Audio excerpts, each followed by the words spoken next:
Okay, it looks like everybody is muted and it is recording. So if you will bow your heads, we'll go ahead and get started with the study. Our Father, our great Almighty God, we come to you so thankful for the wonderful plan and purpose you have for the human family. We thank you so much for your holy scriptures. They truly are a wonderful guide, and there's so much encouragement and right instruction on how we should conduct our lives to be like you and by like Jesus Christ. Father, as we come here at any time, we have brethren who are suffering greatly. At this time, we have several long-time ministerial couples facing life-ending, end-of-life issues potentially. We know our lives are in your hands, but we certainly pray for Jenny Bradford down in Queensland, Australia, and now Mr. and Mrs. Aust with the health situations they're going through. Mr. Rick Beam in Rome, Georgia. We pray for all of these people who have served valiantly among your people for so long. And Father, now as we have this time, we want to look at a topic that focuses our eyes toward the upcoming Passover and Days of Unleavened Bread. We pray that you will teach us here tonight and strengthen us and help us just expand our understanding of your word. We thank you, Father, and pray for your spirit to lead us and inspire us. We ask this in the name of our elder brother, Jesus Christ. Amen. All right, let me share. I'm going to share scriptures tonight. I mentioned in the email, I wanted to go back and revisit the subject of taking the Passover at the beginning of Nisan 14 or at the end. It is a matter, at least it's been our experience, and some of you go back in the church as long or longer than we do, but we've seen that we have these calendar issues that come up, and sometimes they don't they lay low for a while, but then they crop back up. And it was just 2 years ago in church in the Alaska congregations that I covered this topic. And yet, just in the last week or week and a half, I've found that on Elders Forum, we actually have some, and I don't think many, but some who have come to a conclusion that, well, no, we need to take the Passover at the end of the 14th.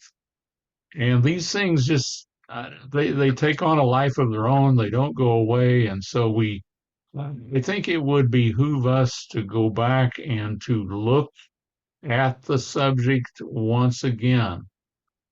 So this is something that has been debated over and over across the years, and there are challenges to why we do what we do. And I think you need to know. I think you already do know, but we need to check the foundation and go back and look at this once again. And I thought tonight that what I would do is just put the olive tree scriptures on the board where you can see what we have and what we're looking at. And let's see, one more adjustment. Okay, and then we can look at it on the screen, and then I'll discuss some here from each one. So again, the question: why does the United Church of God conduct the Passover ceremony at the beginning of the 14th of Nisan or Abib? Again, some say it should be at the end of the 14th and continuing into the 15th. So why do we do what we do? So I want to look at a number of questions, and I think the first one is that we just ask the simple question, what is meant by the Old Testament and the word Passover? So we're going to focus first on Old Testament scriptures. What does that entail? What does that involve? So we start here in Exodus chapter 12. I'm sorry, the word Exodus doesn't show up very clearly for you, but Exodus 12. And in verse 2, God tells Moses and Aaron, this month shall be your beginning of months. It shall be the first month of the year to you. And so God had to reestablish the foundation of the sacred calendar that probably had long ago been lost in the Egyptian captivity years. It goes on, and in verse 3, it tells about the practice that each one should set aside a lamb on the 10th of the month. So this is 4 days in advance. It gives a period of time to inspect and to check and double check that the lamb is uh, acceptable and satisfactory to represent the ultimate Lamb of God, who is Jesus, who would be Jesus Christ. And it gives instruction about if a household is small, then more than one household can combine. But in verse 5, it mentions your lamb shall be without blemish. Now, this is important because this lamb will prefigure Jesus Christ and the perfect sacrifice that he would offer himself. A male of the first year. So it is a young lamb. You may take it from the sheep or from the goats. So both a little lamb from the sheep or a kid from the goats, both are considered in the same general family as far as this sacrifice that can be made. Notice in verse 6, now you shall keep it until the 14th day of the same month. Then the whole assembly of the congregation of Israel shall kill it at twilight. Now we'll be coming back to that word twilight. If you have the King James, I believe it says, well, I've got it in my notes later. I think it may be dusk, but it's at the time when the sun sets. Each day is one twilight period. The sun sets, and in that period of time when there's still light, but it's not fully dark, that is dusk or twilight, or we will also see the phrase between the two evenings, which is important. So that's when it says, then the whole assembly of the congregation of Israel shall kill it at twilight. Verse 7, as far as what they do with the blood, capture the blood, put it on the two doorposts and then the lintel of the doorway into that home. The blood was going to protect them. The homes with the blood of the lamb would be passed over, and there's a connection there where we get the word Passover as far as the name of this festival. Scrolling the notes up, verse 8, then they shall eat the flesh on that night. So it's the night where they kill, and then it says roasted in fire. It's the night that they kill and then roast the lamb or kid. Then they have a meal. They eat the flesh with unleavened bread and with bitter herbs. They shall eat it. Do not eat of it raw, nor boiled at all with water, but roasted in fire, its head with its legs and its entrails. Verse 10 is very important as well. You shall let none of it remain until morning, and what remains of it until morning you shall burn with fire. So this tells us that they were, and there's another verse later we'll look at, they were to stay in their homes all that night. If there's any of the meal left the next morning, burn it in fire. Verse 11, thus shall you eat it with a belt on your waist.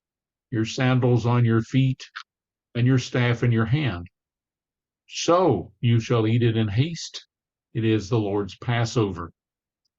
Verse 12, for I will pass through the land of Egypt on that night, and will strike all the firstborn in the land of Egypt, both man and beast, and against all the gods of Egypt I will execute judgment. I am the Eternal, I am the Lord. So execute judgment against the gods of Egypt. And I think you're aware that all of the plagues, there was a series of 10 of them. Every single plague was an attack upon one of the false gods of Egypt, every one of them. And then in verse 13, one more verse, now the blood shall be a sign for you on the houses where you are. And when I see the blood, I will pass over you, and the plague shall not be on you to destroy you when I strike the land of Egypt. So, interesting here. We cover a lot of territory. There's a lot of information that is covered there. But we ask the question, what is involved in this phrase in the Old Testament, this word, the Passover? Well, we see there is a lamb. And of course, all of this, the essence of all of this takes place on the 14th of this first month. So there is the killing of the lamb, either from the sheep or the goats, on the 14th. They capture some of the blood and they paint it on the door frame outside. The blood is going to spare their lives, or at least those who are firstborn inside. They then roast the lamb in fire. It's not boiled in water. It's not raw, but it's roasted with fire. And then there's the eating of the flesh of the lamb along with the unleavened bread and the bitter herbs. And then finally, there's the act sometime that night, about midnight, when God passed through, and there was the passing over of the homes that had the blood of the lamb. So now, is the phrase the Passover, does it refer to only one of these events or to all of these events? Well, I think we have the only logical conclusion, the only safe conclusion is to say that it involves all of these, every bit of this. So let's, the Passover includes all of these events that we just covered. Now, let's move on to Leviticus 23 and read verses 1 through 5. So Leviticus 23, verse 1. Here is the chapter. Here is the chapter where we have the listing of all of the annual festivals and reference to which days are annual Sabbaths. The feast of the Passover, of course, is a festival day. It is never called an annual Sabbath, although we do gather for a very solemn ceremony that night. But in verse 1, the Lord spoke to Moses, saying, speak to the children of Israel and say to them, the feasts of the Lord, which you shall proclaim to be holy convocations. Now, what are holy convocations? God is the one who proclaims something to be holy, set apart, sanctified, special. Convocations, that is when there is a calling of an assembly. These are my feasts. Then it goes directly to the Sabbath command. 6 days shall work be done, but on the seventh day is the Sabbath of solemn rest, a holy convocation. So the annual Sabbath and the weekly Sabbath, these are holy convocations. You shall do no work on it. It is the Sabbath of the Lord in all your dwellings. Now let's go to verses 4 and 5. These are the feasts of the Lord, holy convocations, which you shall proclaim at their appointed times. And God is the one who set these appointed times.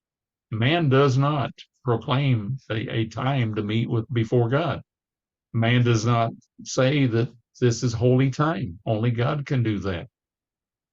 On the 14th day of the first month at twilight is the Lord's Passover. And again, remember, there's only one twilight period of any given 24 hours.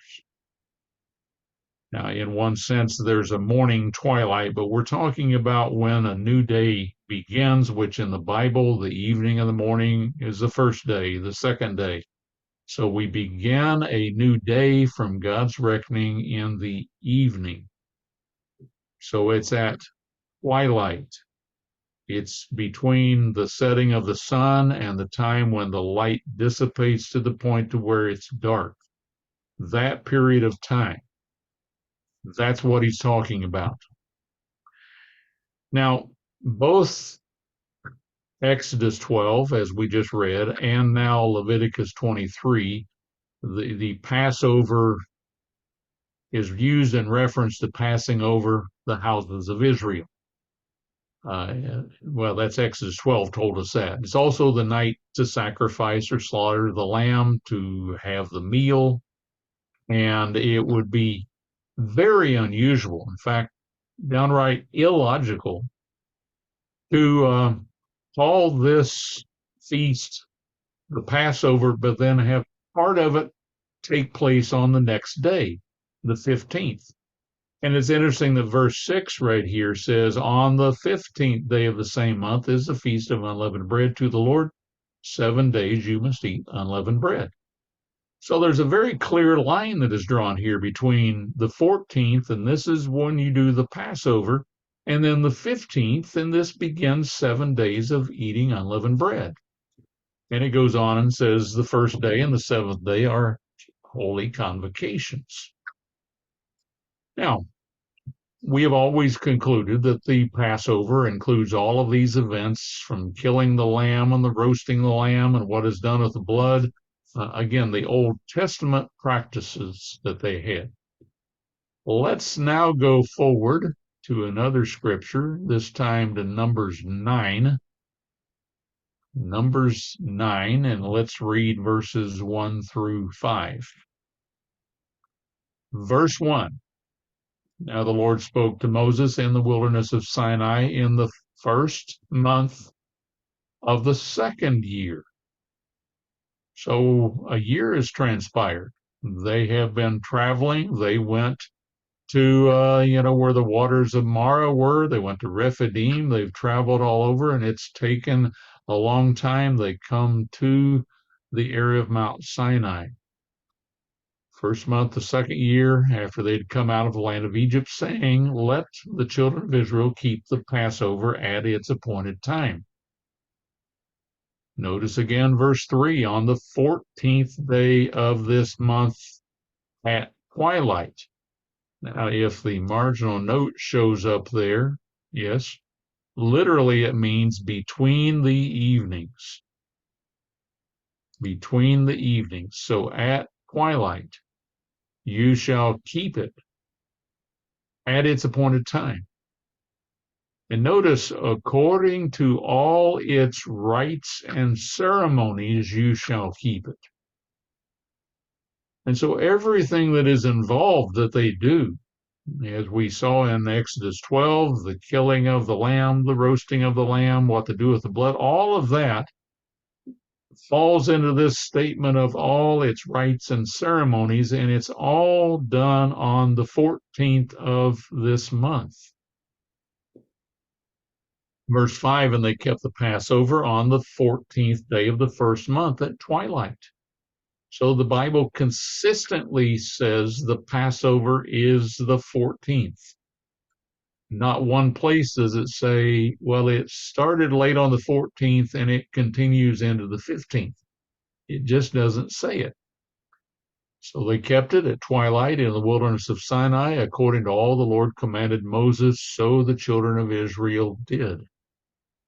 Now let's drop down a little bit and pick up verses 10, 11, and 12.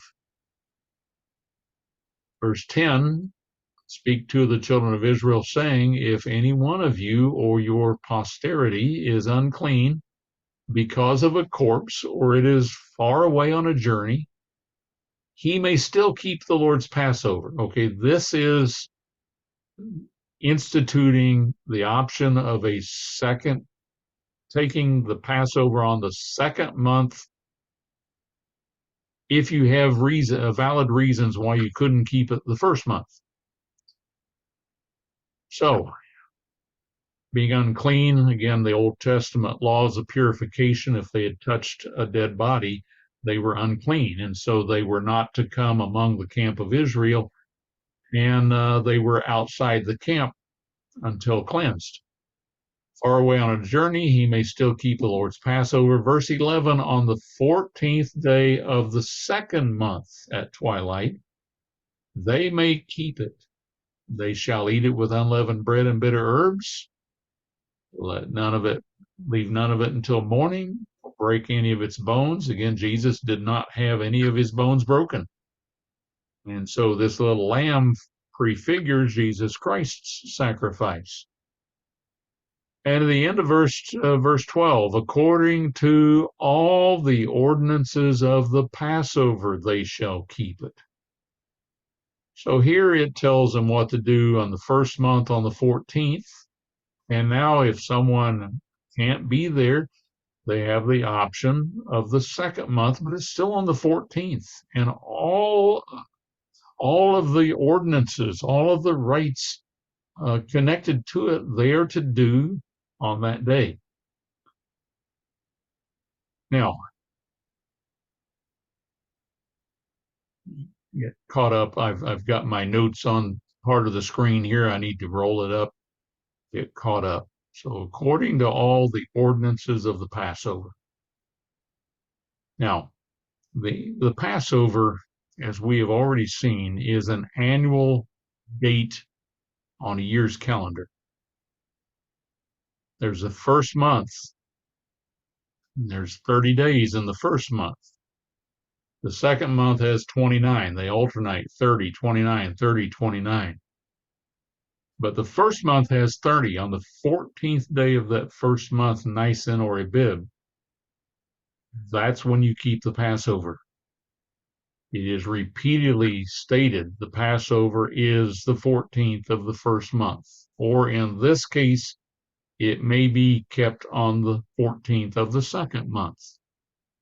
So God records, this is God's instruction to Moses and Israel at Sinai a year after the Exodus, a year after they came out, a year after they were in their homes in the land of Goshen, keeping the Passover the very first year. And so they're told, keep it at the appointed time, keep it according to all its rites and ceremonies. There's no allowance for part of the rites or ceremonies of being on the 14th, but then continued on the 15th. Now, that leads us to another question. First one was, well, what is involved in this, the Old Testament, the use of the term the Passover? Okay, number two, then another question. Did Moses and Israel celebrate the Passover at the beginning of the 14th? Or did they celebrate it at the end of the 14th and finish in the 15th? So it's one or the other, the beginning of the 14th or at the end of the 14th. And it has been the practice of the Church of God. It is the practice of United Church of God, Living Church of God. Was the practice of Worldwide Church of God, where most of us came from.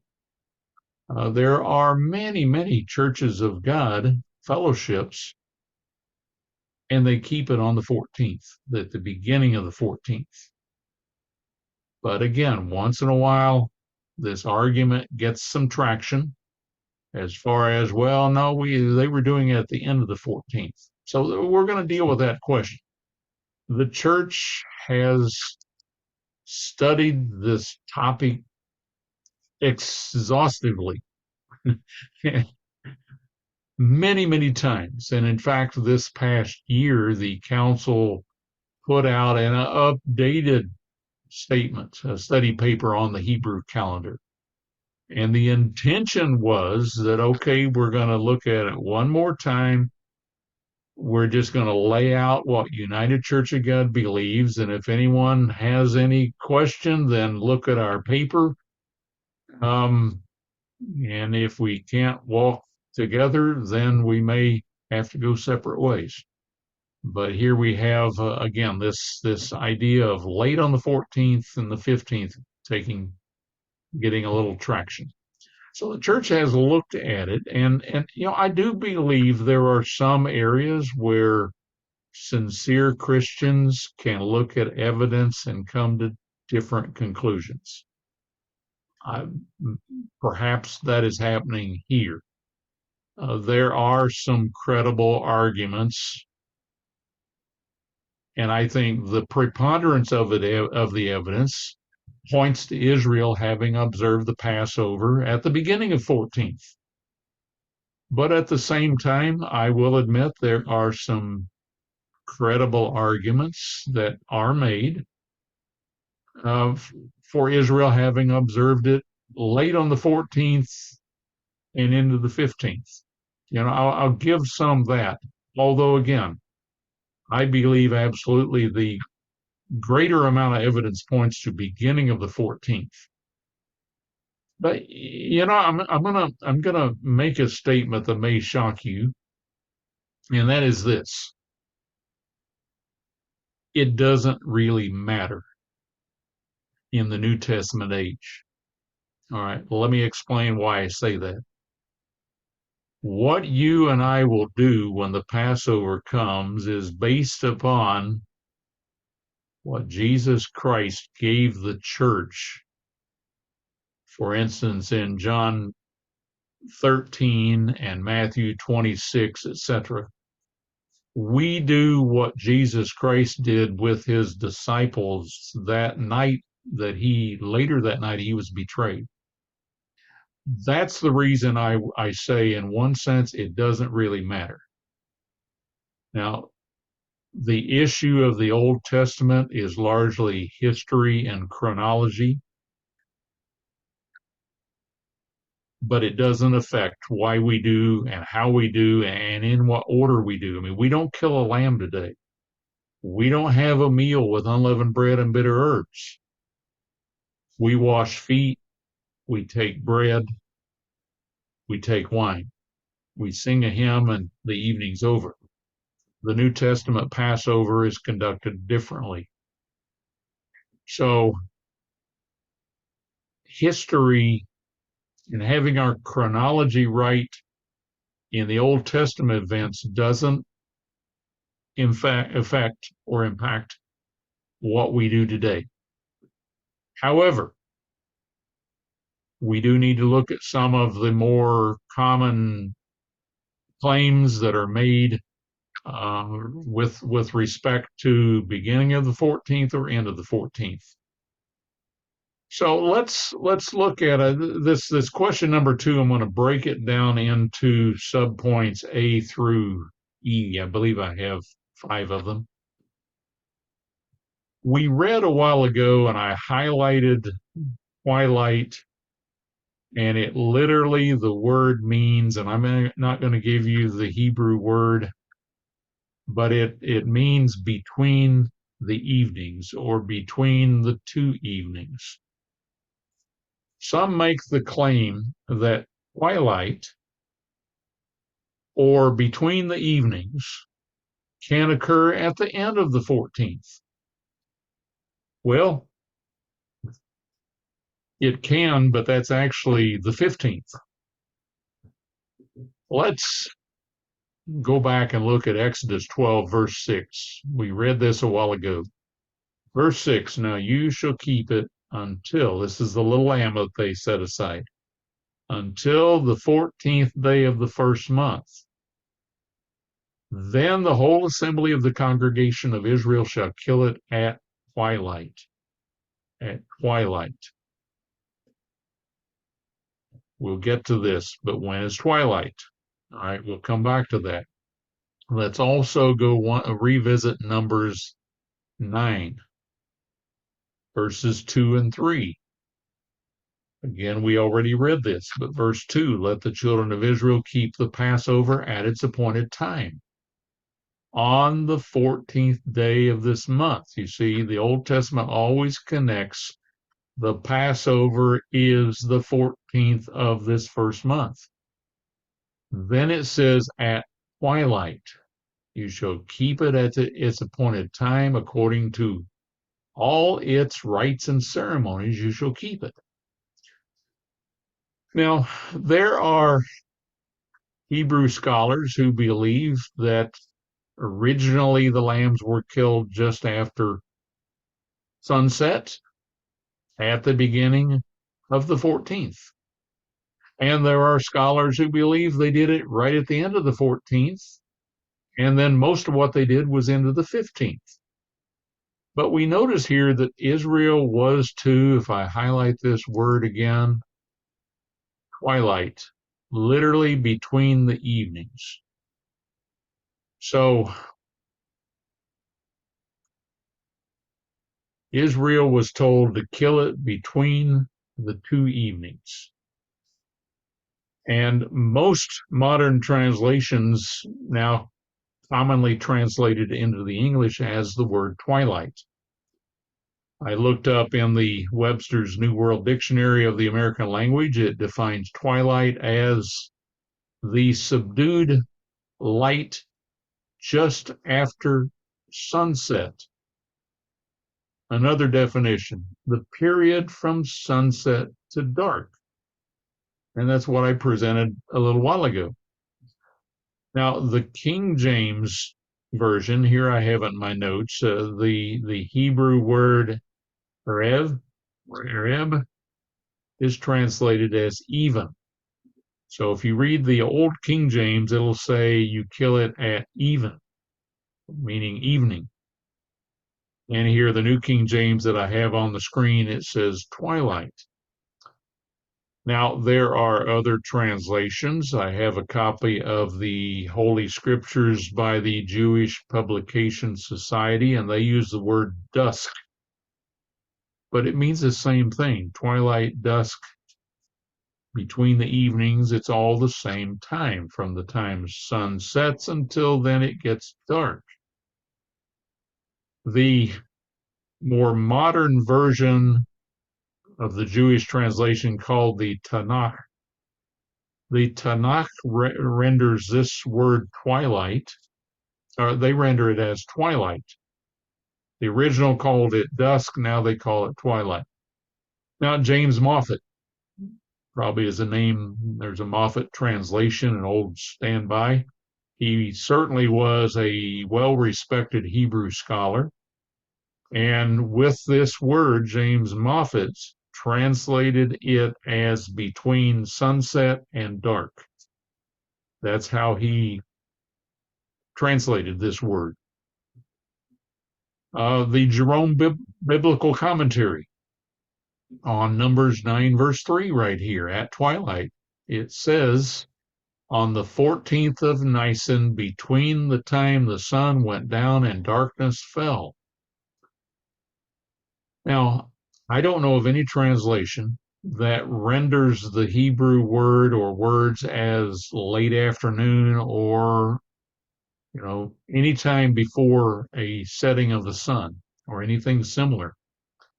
Every day begins with an evening and it ends 24 hours later when the sun sets. So sometimes it's a little confusing. It can be confusing what we mean. If one of you would say, well, I want you to call me tonight at midnight. Call me tonight at midnight. Well, midnight. There's only one midnight of a day according to the way man reckons time. And that's right at the beginning of a new day. Midnight. And a new day begins. Right in the dead of the night. Do you mean this midnight, or do you mean the one ending that day, the beginning or the end? It's can be a little difficult there. Now,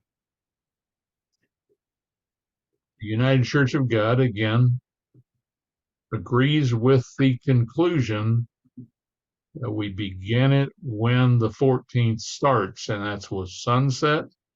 That's when we begin our Passover service and continue accordingly until we're through. In reality, each 24-hour period has one period of dusk or twilight, and that's sunset until it's dark. Now, another claim, and this is point B, some make the claim that, well, because Israel was eating unleavened bread with this Passover lamb, then it actually had to have been at the end of the 14th, and they're doing this on the 15th. That argument, that claim makes no sense at all to me. I mean, there are a lot of days throughout the year that I eat unleavened bread. You do the same. And in fact, sometimes because we're traveling and we're cleaning leaven out of the house early, we might have the better part of a couple of weeks where we're off of leaven. But just because the Passover meal, the roasted lamb with unleavened bread and bitter herbs, just because it specified unleavened bread, it doesn't mean it's the next day into the 7 days of unleavened bread. It just makes no sense. Now notice Exodus 12, verse 27. There's an interesting statement here. Verse 27, that you shall say, it is the Passover sacrifice of the Lord. So this is representing a sacrifice. A lamb's life was forfeited. It foreshadowed the forfeiting, killing of Jesus Christ. Now, all sacrifices on holy days had to have unleavened bread, regardless of the time of the year. I mean, not just Passover and unleavened bread, but holy days through the rest of the year. The only exception being Pentecost, when God specifically instructed them to bake these two loaves with leaven. But all the rest of them, no leaven. Notice in Leviticus 2, verse 11. Leviticus 2, verse 11. This is about the grain or the meal offering. No grain offering which you bring to the Lord shall be made with leaven. For you shall burn no leaven nor any honey in any offering to the Lord made by fire. So the Passover is called a sacrifice. It is an offering to God. Therefore, there is no leaven used in the bread. The bread is unleavened that evening. It just doesn't lead to a conclusion that they killed the lamb late on the 15th and then roasted it, and they were eating it with unleavened bread on the 15th when unleavened bread began. No offering had leaven with it, with the one exception on Pentecost. All right, let's look at another claim. This is point C. Some have argued that Israel went out by night, the night of the 15th, but just after having eaten the Passover. Well, this can't work. Why not? Well, let's go back to Exodus 12 and read verses 22 and 23. Again, Exodus 12 is the Passover instructions for when they're in Israel, when they're down in Egypt, rather. Verse 22, and you shall take a bunch of hyssop, dip it in the blood that is in the basin, and strike the lintel and the two doorposts with the blood that is in the basin. Then notice, And none of you shall go out of the door of his house until morning. So they could not have left by night that night. They actually left the following night on what is called the night to be much observed. For the Lord will pass through to strike the Egyptians, and when he sees the blood on the lintel and the two doorposts, the Lord will pass over the door and not allow the destroyer to come into your homes, your houses, to strike you. So God very clearly told them, don't leave your home till morning. They weren't going anywhere. Now let's add to that Numbers 33, verse 3.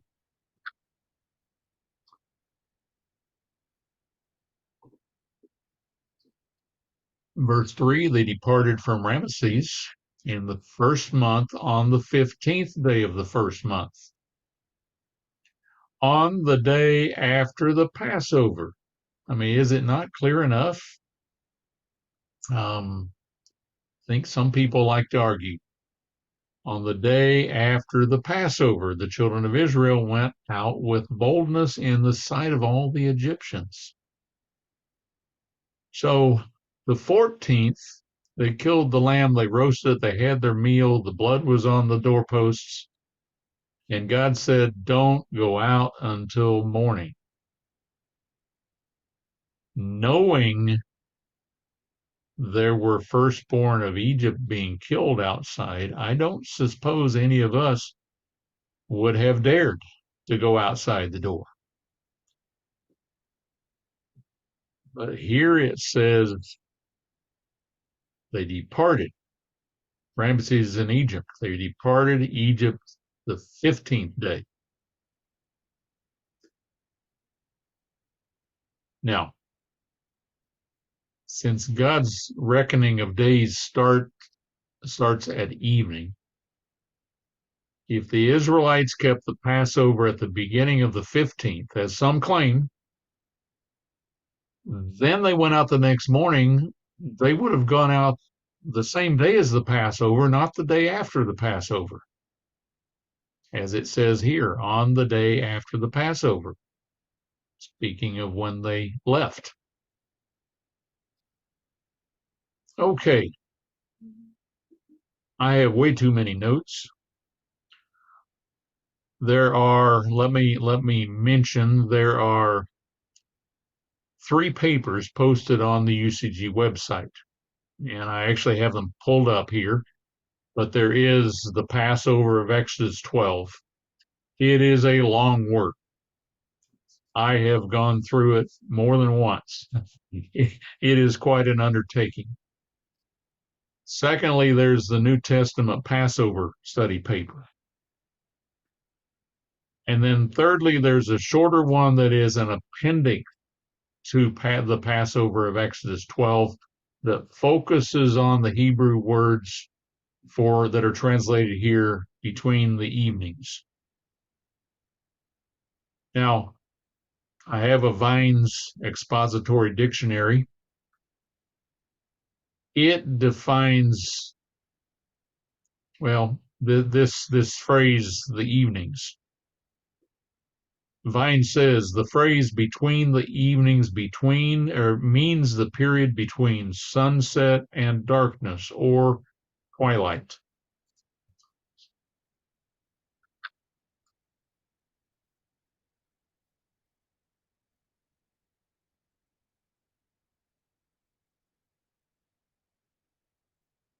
Okay, let me scroll down here. I've got to skip over some of this. All right, point D. Point D. Some argue that since Israel was dressed for travel, that they must have been keeping the Passover at the end of the 14th and then leaving later that night in the 15th. Let's go back. Exodus 12, verse 11. We read this earlier. Thus you shall eat it.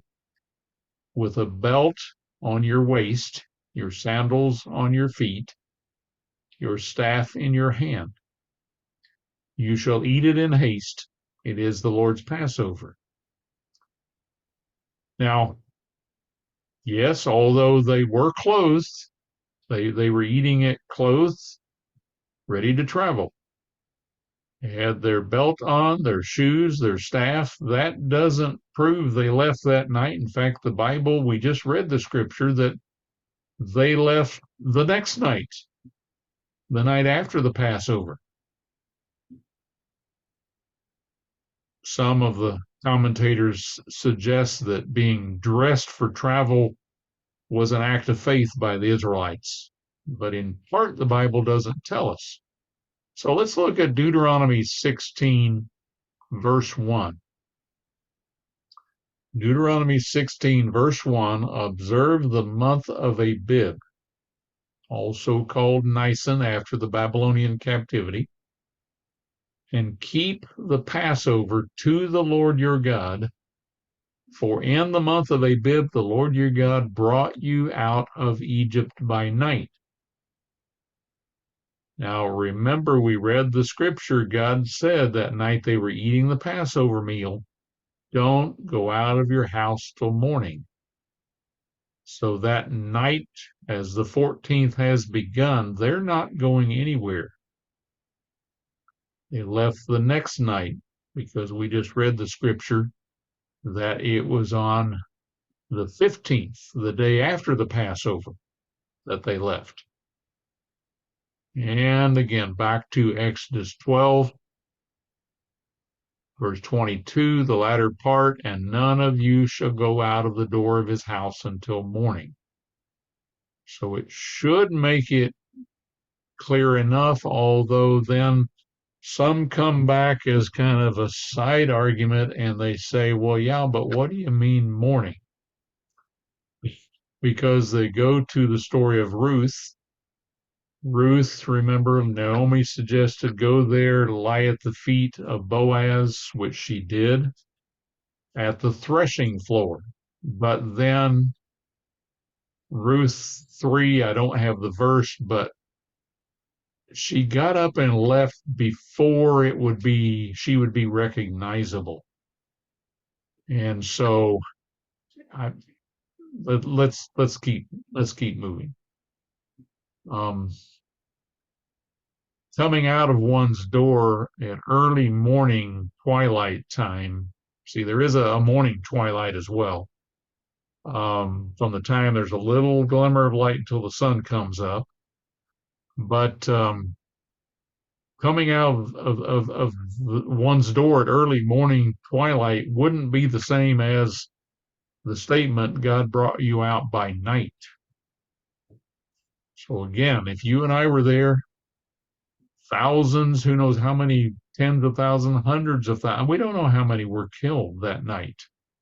And God had given instructions, don't go out of your house till morning. I don't think we'd be going anywhere that night. Okay, then another claim. This is point E.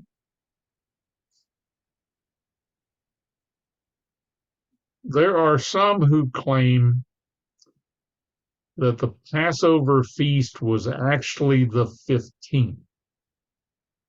In other words, it was the same as the first holy day of unleavened bread, but the lamb was killed on the 14th. But I'm sorry, you can't have it both ways. We read scriptures where the killing of the lamb, what was done with the blood, the roasting, the eating the meal, all of that. The 14th is the Passover with all its rites and ordinances. You can't have it both ways. All of that is on the 14th. You can't start by killing the lamb late on the 14th and everything else on the 15th because it's a different day. And I think I alluded to this earlier, then why doesn't the Bible in even one place say that the Passover the meal itself was eaten or celebrated on the 15th. And the fact is, the Bible doesn't say that anywhere. The Bible always refers to the Passover, all of it, as being on the 14th. When God gave the list of the feasts in Leviticus 23, he very clearly stated the Passover is the 14th, and unleavened bread for 7 days begins on the 15th. There is a clear line as far as the one is the Passover, the next one is the first holy day of unleavened bread.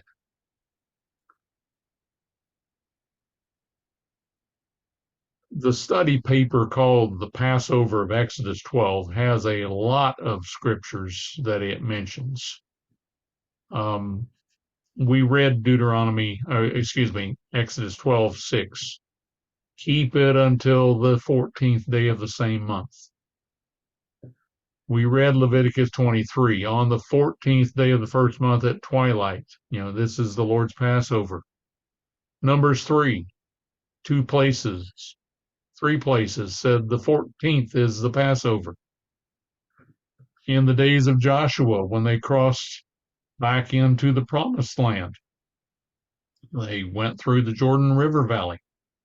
They kept the Passover, and it says it was on the 14th of the first month. In the days of Josiah and Ezra and prophetically Ezekiel, and whenever it talks about the Passover, it says the 14th of the first month. So again, there are sincere, devout Christians who come to different conclusions in areas that don't really matter, but it would be ideal if we were all of one mind and unified, and that we would reach a point where some of these arguments just do not come up any longer. Now that brings me to another point, and I'm not going to start on it because it shifts into the New Testament, and I think in a couple of weeks we will continue in part 2, because we need to look at when did Jesus keep the Passover with the disciples. And then we can go to and kind of wrap it all up as far as why does United Church of God, and so most of the Church of God organizations, why do we celebrate it at the beginning of the 14th? And, not only is there the example and teaching of Christ, but we also have the matter of, Paul teaching it. When he wrote to Corinth, he'd been an apostle for probably 25 years or so. And he went and he covered some of the same things that Jesus covered. He said he got it from Jesus. And he said on the night he was betrayed, he took bread, blessed it. So we'll cover some of those things. And there is, of course, the issue of binding and loosing. They're the ancient Israel. Well, Moses and Aaron were told that you are to proclaim these feasts. And in the New Testament age, the church has a responsibility to make the determinations and to make the proclamation. Here are the dates, and here is the manner in which we will observe it. So it is not quite 8:30, but I think we'll go ahead right there, and I'm going to take the notes or the scriptures down. Feel free to unmute and visit for a while. And let's see, let me also stop recording so that we can speak freely.